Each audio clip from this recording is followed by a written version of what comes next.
ಚಂದ್ರಗ್ರಹಣ ಸಮಯದಲ್ಲಿ ಏನ್ ಮಾಡಬೇಕು ಏನ್ ಮಾಡಬಾರ್ದು ಎಂಬುದನ್ನು ಸಂಪೂರ್ಣ ಮಾಹಿತಿ ಈ ವಿಡಿಯೋದಲ್ಲಿ ನೋಡೋಣ ಬಂದಿರುತ್ತದೆ. 2026 ಮಾರ್ಚ್ 3ರಂದು ಪಾಲ್ಗುಣಿ ಪೂರ್ಣಮಿಯ ಆ ರಾತ್ರಿಯ ಆಕಾಶದಲ್ಲಿ ಒಂದು ಅಪರೂಪದ ವಿದ್ಯಮಾನಕ್ಕೆ ಸಾಕ್ಷಿಯಾಗಲಿದೆ.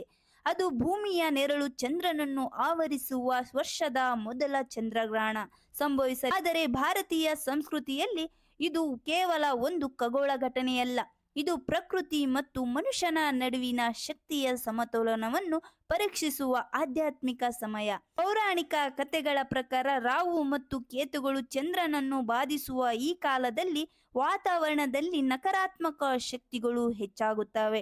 ಈ ಸೂಕ್ಷ್ಮ ಸಮಯದಲ್ಲಿ ತೆಗೆದುಕೊಳ್ಳುವ ನಿರ್ಧಾರಗಳು ಮಾನಸಿಕ ಶಾಂತಿಯ ಮೇಲೆ ಪರಿಣಾಮ ಬೀರುತ್ತವೆ ಎಂದು ಜ್ಯೋತಿಷ್ಯ ಶಾಸ್ತ್ರ ವಿವರಿಸುತ್ತದೆ. ಗ್ರಹಣದ ಆರಂಭಕ್ಕೆ ಸುಮಾರು 9 ಗಂಟೆಗಳ ಮುಂಚಿತವಾಗಿ ಸೂತಕ ಅವಧಿ ಆರಂಭವಾಗುತ್ತದೆ.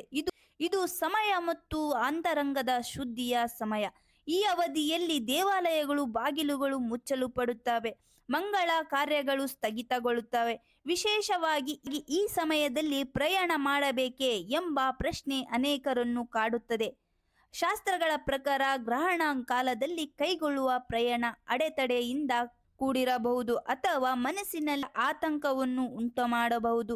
ಪ್ರಯಾಣವನ್ನು ಕೂಡ ಒಂದು ಶುಭ ಆರಂಭವೆಂದು ಪರಿಗಣಿಸುವುದರಿಂದ ಗ್ರಹಣದ ನಕಾರಾತ್ಮಕ ಕಂಪನಗಳಿರುವಾಗ ದೂರದ ಪ್ರಯಾಣ ಅಥವಾ ಪ್ರಮುಖ ವ್ಯವಹಾರದ ಪ್ರವಾಸಗಳನ್ನು ತಪ್ಪಿಸುವುದು ಶ್ರೇಯಸ್ಸು.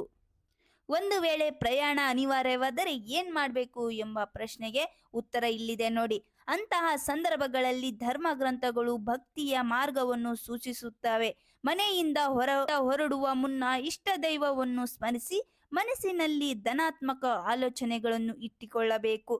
ಪ್ರಯಾಣ ಮುಗಿಸಿ ಮನೆಗೆ ಬಂದಾಗ ನಂತರ ಸ್ನಾನ ಮಾಡಿ ವಸ್ತ್ರ ಧರಿಸಿ ಪ್ರಾರ್ಥನೆ ಸಲ್ಲಿಸುವುದರಿಂದ ಗ್ರಹಣದ ಸಮಯದಲ್ಲಿ ವ್ಯರ್ಥ ಅಲೆದಾಟದ ಬದಲು ಜಪ, ಜ್ಞಾನ ಮತ್ತು ದಾನ ಕಾರ್ಯಗಳಲ್ಲಿ ತೊಡಗಿಸಿಕೊಳ್ಳುವುದು ಮುಖ್ಯ ಎಂದು ತಜ್ಞರು ಸಲಹೆ ನೀಡುತ್ತಾರೆ.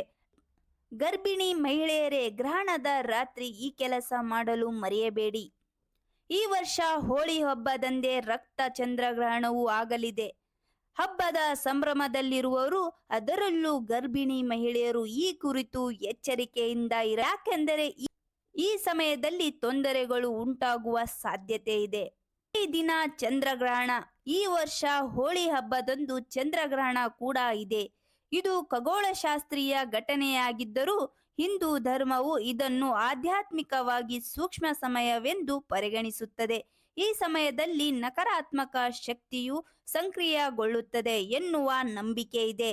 ಗರ್ಭಿಣಿಯರು ವಿಶೇಷವಾಗಿ ಈ ಸಮಯದಲ್ಲಿ ಜಾಗರೂಕರಾಗಿರಬೇಕು. ಈ ದಿನ ಗರ್ಭಿಣಿ ಮಹಿಳೆಯರು ಏನ್ ಮಾಡಬೇಕು ಏನ್ ಮಾಡಬಾರ್ದು ಎಂಬುದನ್ನು ನೋಡಿದರೆ, ಮನೆಯೊಳಗೆ ಇರಿ. ಧಾರ್ಮಿಕ ನಂಬಿಕೆಗಳ ಪ್ರಕಾರ ಗರ್ಭಿಣಿಯರು ಗ್ರಹಣದ ಸಮಯ ತಮ್ಮ ಮನೆಯಿಂದ ಹೊರಗೆ ಹೋಗಬಾರದು. ಮನೆ ಒಳಗೆ ಇರುವುದು ಸುರಕ್ಷಿತ ಮತ್ತು ಶುಭ ಎನ್ನುವ ನಂಬಿಕೆ ಇದೆ. ಶಾಂತ ವಾತಾವರಣದಲ್ಲಿ ಇರುವುದು ತಾಯಿ ಮತ್ತು ಮಗು ಇಬ್ಬರಿಗೂ ಪ್ರಯೋಜನಕಾರಿ. ಮಂತ್ರಗಳನ್ನು ಮತ್ತು ಪ್ರಾರ್ಥನೆಗಳನ್ನು ಪಠಿಸುವುದು. ಗ್ರಹಣದ ಸಮಯದಲ್ಲಿ ದೇವರ ಹೆಸರನ್ನು ಪಠಿಸುವುದು, ಓಂ ನಮೋ ಶಿವಾಯ ಅಥವಾ ಗಾಯತ್ರಿ ಮಂತ್ರಗಳನ್ನು ಪಠಿಸುವುದು ವಾಡಿಕೆ. ಈ ಸಮಯದಲ್ಲಿ ಯಾವುದೇ ಧಾರ್ಮಿಕ ಗ್ರಂಥವನ್ನು ಪಠಿಸುವುದು ಶುಭವೆಂದು ಹಾಗಾಗಿ ನೀವು ಸಹ ಭಕ್ತಿಯಲ್ಲಿ ವಿಲೀನವಾಗಿ. ಹೊಟ್ಟೆಗೆ ಕಾವಿ ಮಣ್ಣು ಹಚ್ಚುವುದು. ಗ್ರಹಣದ ಸಮಯದಲ್ಲಿ ಗರ್ಭಿಣಿಯರು ತಮ್ಮ ಹೊಟ್ಟೆಗೆ ಕಾವಿ ಮಣ್ಣಿನ ಪೇಸ್ಟನ್ನು ಹಚ್ಚಿಕೊಳ್ಳಬೇಕು ಎನ್ನುವ ನಂಬಿಕೆ ಇದೆ. ಇದು ಭ್ರೂಣವನ್ನು ರಕ್ಷಿಸುತ್ತದೆ ಎನ್ನಲಾಗುತ್ತದೆ. ಇದನ್ನು ಮಾಡುವುದರಿಂದ ಖಂಡಿತವಾಗಿಯೂ ಏನೂ ಅಪಾಯ ಇಲ್ಲ.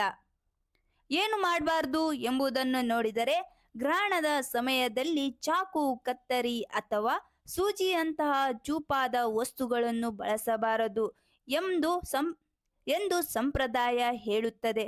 ತೆರೆದ ಆಕಾಶದಲ್ಲಿ ನಿಂತು ಗ್ರಹಣವನ್ನು ವೀಕ್ಷಿಸುವುದು ತಪ್ಪಿಸುವುದು ಸಹ ಸೂಕ್ತವಾಗಿದೆ.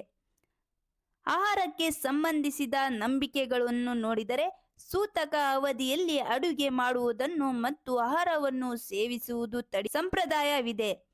ಅನೇಕ ಜನರು ಗ್ರಹಣಕ್ಕೆ ಮೊದಲೇ ತಮ್ಮ ಆಹಾರಕ್ಕೆ ತುಳಸಿ ಎಲೆಗಳು ಮತ್ತು ಕುಶ ಹುಲ್ಲನ್ನು ಸೇರಿಸುತ್ತಾರೆ. ಇನ್ನು ಆಹಾರದ ಶುದ್ಧತೆ ಸಂಕೇತವೆಂದು ಪರಿಗಣಿಸಲಾಗುತ್ತದೆ. ನಮ್ಮ ಮಾಹಿತಿ ನಿಮಗೆ ಇಷ್ಟವಾದಲ್ಲಿ ನಮ್ಮ ಚಾನಲನ್ನು ಸಬ್ಸ್ಕ್ರೈಬ್ ಮಾಡಿ. ಇಲ್ಲಿಯ ತನಕ ನಮ್ಮ ವಿಡಿಯೋವನ್ನು ವೀಕ್ಷಣೆ ಮಾಡಿದ್ದಕ್ಕೆ ಧನ್ಯವಾದಗಳು.